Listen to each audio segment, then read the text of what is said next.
Powered by the Inside the Birds podcast. Now, live from inside the Matt Black Kia Studios. It's Football at 4. The day is finally here. The Eagles officially report to camp today. I know a lot of networks are calling it Training Camp Tuesday, with most of the league reporting today. So we're going to get into the key training camp storylines with the NFL insider himself, Adam Caplan, co-host of the Inside the Birds podcast. Of course, the latest pod dropped yesterday with Greg Cosell. Amazing insights from Cosell with him and Mosher and Caplan on the pod. And, of course, Adam Caplan joins us here on the Sports Bash. Football at 4 on 97.3 ESPN. Adam, how you doing today?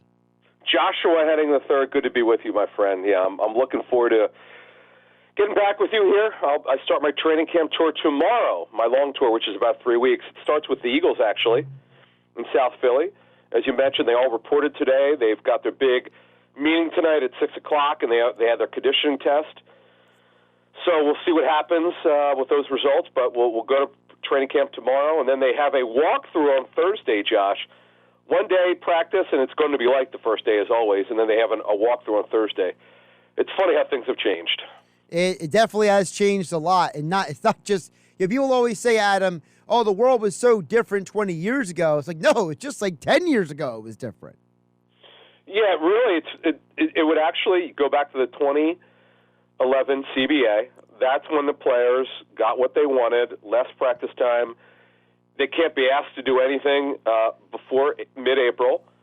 Even if a coach sees a player in the building, you can only say hi. They can't talk football. It's kind of absurd, but that's the rules, and the NFL owners were happy with that. It had nothing to do with paying them, so they were happy with that. And away we go. The Eagles are running sort of what I call the Rams camp East, because the Rams are the ones who are the best with injury in the National Football League, and they have the shortest practices, and the Eagles are now not far behind. Well, Adam, you just said they gave the players what they want. Let's give the people out there listening what they want, because we know that whether it's Eagle fans or whether it's people who want to know about their fantasy football team, the question every year is always the quarterback. Jalen Hurts, year 2 as the full-time starter for many people. This is the number one story for Eagles camp.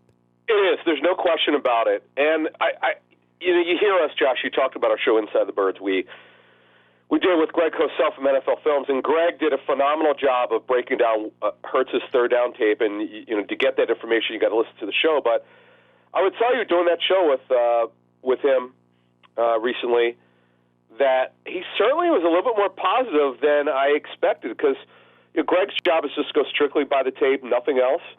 And he was not very complimentary of him during our pregame show last year with Jason Avant, Jeff Mosher, and I. And the fact that he was a little bit more positive was a good sign. Look, again, it's only coaching tape. He doesn't care what anyone else has to say. He just goes by what he sees, and he let nothing else influence. So I thought that was a good sign coming off of that. And we had reported a couple months ago that Hurts' timing was much better in OTAs, and you can't get rushed in OTAs. Now, in training camp, you absolutely can get rushed, but you cannot touch the quarterback. But still, it's a pass rush. And I'm going to be interested when I see tomorrow. I don't know how hard they're going to practice. It's generally very late the first practice, but I'll be back probably on Saturday and a couple more times. As the month of August progresses, once we get out of this weekend's end of July, I'm interested to see how he stacks practices and how consistent he can be, because last summer, Josh, to be quite honest, he did not have a very good training camp. And I know that was his first full-time training camp as a starter, but he's got to be better, and the expectation is this time around he will be better. Now, one of the big things that stands out to me, Adam, is something that you and Jeff have talked about on the podcast, is year 2 for Jalen Hurts as a starter is also year 2 with the same play caller for the first time since high school, and that play caller is Shanesteichen. Yeah, and I believe that Nick Sirianni, one of the reasons, he had his reasons for doing this, but one of the reasons why he didn't take back the play calling is to not continue to yo-yo Hurts in terms of who's going to call the plays and who's going to be that voice in his ear. Shanesteichen, he did a very good job with the Chargers. He called plays for about a year and a half for them. So he's done it before. He started around midseason. We don't know the exact game that he started taking over the play calling, but he closed the season as a play caller. He's been a play caller in the off season, and he's going to be in training camp in this season for the full time. Now, it's not like Sirianni won't have a say. He will. It's his offense. But it's great that Hurts gets to keep the continuity. That's very important. Talk to any quarterback, and they will tell you continuity is absolutely key in development at being a starting quarterback, and that's a big thing. There's no question about it. And Steichen did a good job. The question, though, going forward will be, will the offensive scheme change at all? Now, what do you believe that Steichen brings to this offense as a play caller in year two? Because when he was, as you mentioned, with the Chargers, that was a very different situation and a different quarterback he was dealing with. Yeah, now, what we should mention, Josh, is that Steichen, the Chargers did not have a power running game. Austin Eckler was their main back. Right. He's a smaller back. He's not a guy who's going to handle more than maybe 10 to 12 carries. We're here, they're going to run the football, and Jalen Hurts was a major part of it starting in Week 6 last season. Now, the question would be, the scheme, they run what they run, but it's how they call it. Are they going to be a run-dominant offense? My sense is it won't be. Why do I say that?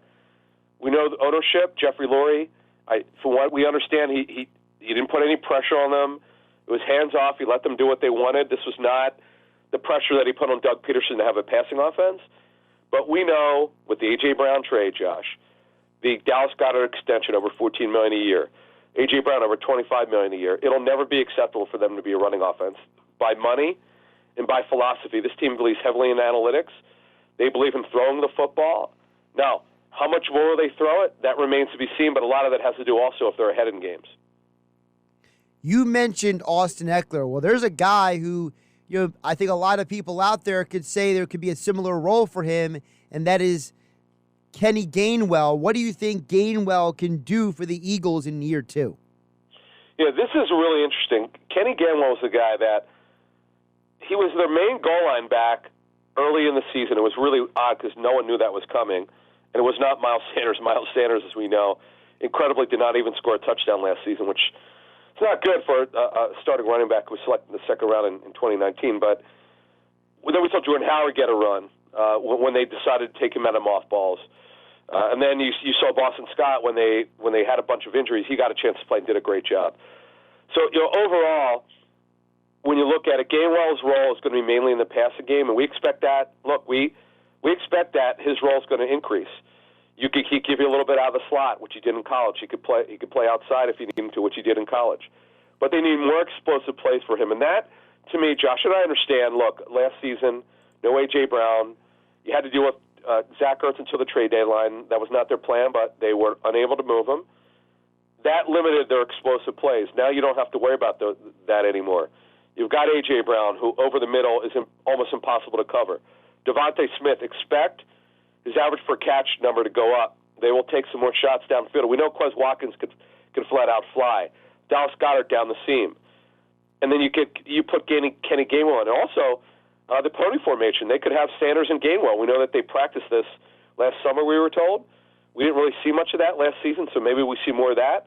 So I believe, Josh, this offense has a chance to be very dynamic, and they do not want the quarterback position to hold them back.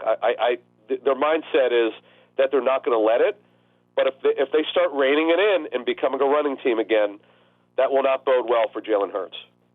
NFL insider Adam Caplan joining us today here on Football at 4, powered by the Inside the Birds podcast and InsideTheBirds.com. You mentioned his name a couple times already, and that is A.J. Brown. What do you expect his impact will be on the Eagles' offense this season? Massive, because one of the things that they struggled with, Josh, is they just did not have enough physicality at the wide receiver position last season. Devontae Smith, as well as he played as a rookie, is not physical as we know. He's not even 170 pounds. Quez Watkins is not physical. He could run. He does have some size, but he's not physical. What I find interesting is they added two very physical receivers. You mentioned A.J. Brown. He'll run those physical routes over the middle. It's called the Bang 8, off play action. And as one Titan source told me, it's very hard to find on tape a route that he didn't win going over the middle. He's that physical. He gets so much leverage. And Zach Pascal, who's a physical run blocker and very good in the red zone, talking to an Eagles player recently who said that though they didn't really practice much 7-on-7, they only did 2 weeks, he made an impact, particularly to that receiver room where they're very young, and that's what they needed. And Zach Pascal, he's one of these glue guys. It won't really show in the numbers because he's not going to start. He won't play a ton of snaps. But, he knows this offense, and he does the dirty work. This is a very important guy to what they're going to do this season, believe it or not. One guy I think Eagle fans, as I mentioned earlier, fantasy football players want to see have a good season is Dallas Goedert. Is this the year he breaks out now that he's no longer in Zach Ertz's shadow for a full year? Josh, you just hit on it. That is the key. Starting the season, yes. He had the 2 monster games back-to-back last season against the Jets with Gardner Minshew and the other one with Jalen Hurts against Washington. He has to build on that. No, he doesn't have to have monster games every week, and nobody does. But there's no reason he should have fewer than 6 pass targets per game. This is a guy, if he plays 17 games, I know with his injury history, it's probably unlikely. But number one, he should have a minimum, if he plays 15 games, 60 catches. If by chance if he plays all 17 games, it would not shock me if he has over 80 receptions. He's a coverage nightmare. He's super athletic, a terrific blocker. He's a 3-down tight end. He just has never put it together, Josh, but this is his year too. Yeah, I do believe it'll be a breakout season. You mentioned coverage. Let's flip it over to the defense for the Eagles. Are we expecting to see a scheme change for the Eagles defense this year? Did the offseason moves signal a transition for what Jonathan Gannon is going to call? Yeah, so Josh, I know reporting, we put this out back during free agency in March. So we know they're going to run what we call a multiple defense. They really were not multiple last season, despite what we saw in training camp. They ran generally, not always, but they generally ran a 5-2 front. I'm not saying they're junking it, but that will not be their main front. You're going to see some 3-4, some 4-3. We'll see about the 5-2. I don't know yet. But they're going to be more versatile because why? They have better talent. They didn't have Brandon Graham for most of the season. They got him back. When they run a 34, it'll be a stand-up linebacker, as he was for Billy Davis under Chip Kelly. By the way, Brandon Graham, saw him a couple weeks ago at a golf event. He looks great. He's ready to go. You got Josh Sweat. He's played standing up last season. He did some standing up when they ran a 34. You've got Hassan Reddick, who'll be a strong side linebacker when they run a 43 front. When they run a 34 front, it'll be a stand-up linebacker. He's going to be a pass rusher. Rarely will they ask them to cover. He's going to be great in this scheme. I really believe that. So the fronts will change, but it doesn't really matter whether they're 34, 43, or even a 5-2 because they're going to be way more multiple. Now the coverages, though, they're running a lot of what I'm told is Mike Zimmer's coverages. That's what they ran last year. They did not run anywhere close to his blitz package. It's completely different. But you're going to see a lot of – I still believe that there'll be more zone than man. But remember, Josh, they were the number one zone team for the first half of last season, 91%. Then the man coverage went way up. They'll build on that man coverage, but overall for Bradbury to be successful, they're going to have to run a decent amount of zone coverage. Talk to me about the man who's also entering his second year, the defensive play caller, Jonathan Gannon. Yeah, so just building on what we just talked about with Ganon, this is a big year for him. By far of all the coaches, not Sirianni, who did a very good job. Really, I don't say I was blown away by Sirianni, but I was very encouraged with. He gave up the play calling. He became more of what we call the CEO head coach. But the difference is, some CEO head coaches, like Tom Coughlin, were really not involved in the day-to-day play calling, where Sirianni will be heavily involved in the game planning and be in Steichen's ear about certain plays. So it's not like he won't be involved, but he's going to be an overview kind of coach. That's going to be good, and you'll see him, as I did in OTAs, go to station and getting on the players about fundamentals. That's great. That's a guy that's got his pulse of the team. But Jonathan Gannon's got to be more aggressive. I mean, it's not like I'm not talking about blitzing. I'm talking about his coverages, disguise.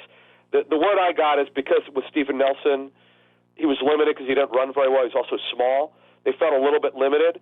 There's no question to me, and particularly when you play zone coverage, that's where you get your disguises. They've got to disguise more. They've got to show different looks, because the way I heard it is from other teams is they thought the Eagles defense, Josh, on tape was very predictable and easy to decipher. That cannot happen this season. It's got to change. NFL insider Adam Caplan joining us here for Football at 4, powered by the Inside the Birds podcast and InsideTheBirds.com. Adam, one of the universal things I've run into, I haven't found a single Eagles fan who isn't excited about Jordan Davis, the rookie. What kind of impact can he have this year? Yeah, this is an interesting one. This is definitely a storyline, Josh, because we know that when they're in a 4-3 front, Cox and Hargrave are the two guys who are going to be in there. If they go to a 34 front, or they're strictly a run front, Jordan Davis has a very good chance of being in there. And look, Fletcher Cox also is not going to play the amount of snaps that he normally would have. And don't forget, Josh, they've got Milton Williams. We're told they still want to get a very good look at Marlon Tui-Pelotu, who barely played last season due to a severe hamstring injury, and he just was not in good enough shape during the season. He's good to go, so they're really deep at D-tackle. They want to take a look at Noah Ellis. They have good depth there. So in the end, Josh, Jordan Davis will not play a ton of snaps in year one, but there's certain things situationally that he can do. Now, in year two, Fletcher Cox could very well be gone. That would enable Jordan Davis to start. And don't forget, Javon Hargrave's contract is up, though we fully expect him to be back in 2023. This is the final year of his 3-year deal. The next layer of that defense behind Jordan Davis, Milton Williams, Fletcher Cox, Javon Hargrave is the linebackers. They drafted Nakobe Dean. They signed White. What can we expect from the linebackers? How much better can they be this year? Major upgrade, Josh. And I was a friend of mine this season ticket, we were laughing. He goes, "Are they going to embarrass me again?" I go, "No, they're not. They're not at all. In fact, this is the best group they've had since 2018. In fact, maybe since 2017 in terms of youth, athleticism, and talent. Kaiser White, who started a bunch of games for the Chargers. I know he's smaller. You've got Reddick now. Again, he's just going to be a pass rusher. Technically, he'll be a linebacker, but he'll be a stand-up pass rusher. Nakobe Dean. So here's the thing. Kyron Johnson will most likely be a special teams player, though he's very fast. Here's the thing we all have to understand, Josh. The Eagles have tremendous depth at linebacker for the first time in 4 years. Between T.J. Edwards, who I didn't even mention, who's really just a base down player. Who when they're going against like the Titans, you'll see him play more. When they're not, against teams that are pass, he'll barely play. The nickel linebackers, which will play mostly, are when it either week 1, week 2, week 3, whatever it's going to be. Nakobe Dean and Kaiser White will wind up being their two nickel linebackers in terms of coverage, and Reddick will be Reddick one way or the other will be an edge rusher, however they want to deploy him. But that's it. And Davion Taylor, unfortunately, he's been hurt a lot. What we're told is to kind of get the soft tissue injuries out of his system, he took up yoga. He's trying different approaches to getting himself healthy. But the bottom line is Davion Taylor's on the outside looking in the rotation. He's got to earn a spot in the rotation here. They actually have depth for the first time in I don't know how long. You mentioned Hassan Reddick. Eagles bring him in. This is a guy, he's got 34 quarterback hits and 23 and a half sacks over the last 2 seasons. Yeah, and this is another one where the defensive coordinator must account for this player. This guy, it's his job to free him up to rush the passer. You don't want to remember when Sean McDermott, who's turned out to be a great head coach, by the way, but remember when Sean McDermott was the Eagles D coordinator, he tried to do too much, and he's dropping ends in the coverage too much, and there was too much going on. Don't junk it up. Let guys who are specialists like Reddick, the Panthers talking to them, they rarely asked him to handle coverage. He's just not comfortable with it. He was able to rush the passer, and he's terrific at it. As long as Ganon uses him as mainly a pass rusher, this will turn out to be a very good signing. Let's hit up the secondary here, Adam. A couple more before we let you go. Yep. We know that James Bradbury is an upgrade over Steven Nelson on paper, but how is he an upgrade on the field? Well, here's the thing. Josh, first of all, he's bigger physically. He's 2 to 3 inches taller. He's longer. He runs better. I understand that he's a little bit older, Well, actually, I shouldn't say that much older.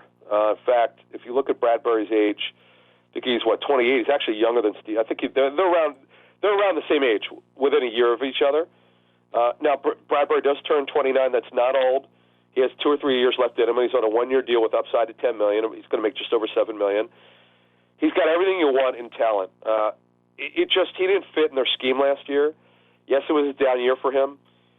He'll fit in well here. They know how they want to use him. He's a major upgrade. He's way more talented than Steven Nelson. Steven Nelson has got by smarts and toughness and physicality, but you're not going to be limited by James Bradbury. In fact, when they go to man, I know he's not as comfortable. He's better playing off the ball. You can play mirror match coverage. There's certain things you can do with him. They wanted to play more mirror match last year, but they didn't because they didn't have depth. But I'm telling you, Bradbury is going to be a big upgrade. He's going to help them. There's no question about it. You just got to make sure that he's comfortable opposite Darius Slay.